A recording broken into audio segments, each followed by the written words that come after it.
कि बेटवा के राज नहीं आई, अब बाबू जेले में रह जाई, बेटवा के राज नहीं आई। कि गुरु से कपट मित्र से चोरी, की हो निर्धन की हो कोरी।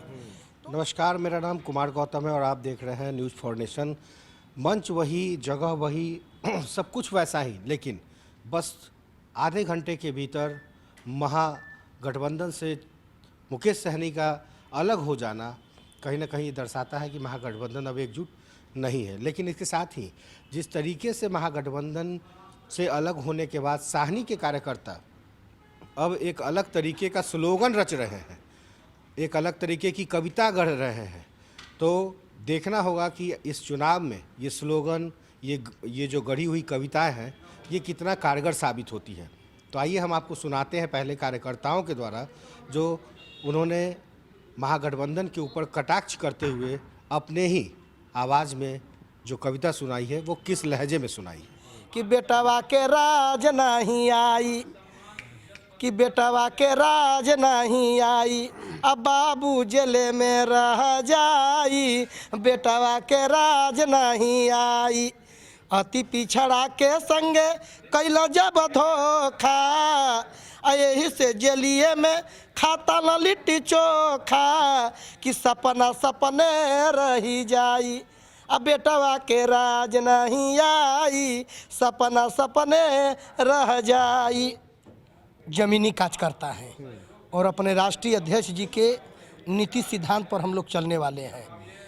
तो आज मित्रता के संगे जो तेजस्वी जी ने किए हैं उनके लिए है।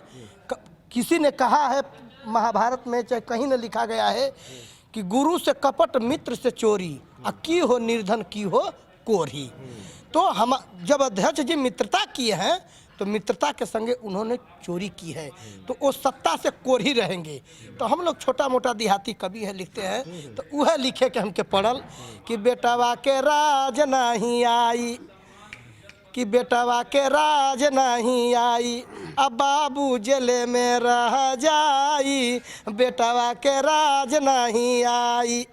अति पिछड़ा के संगे कैल जब धोखा, यही से जेलिए में खाता न लिट्टी चोखा, कि सपना सपने रही जाई, अब बेटवा के राज नहीं आई, सपना सपने रह जाई।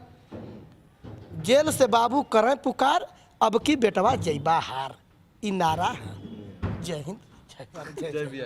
तो देखा आपने कि किस तरीके से महागठबंधन के खिलाफ अब मुकेश सहनी के कार्यकर्ता अब आवाज़ बुलंद कर रहे हैं, पोस्टर के जरिए, स्लोगन के जरिए और कविताओं के जरिए।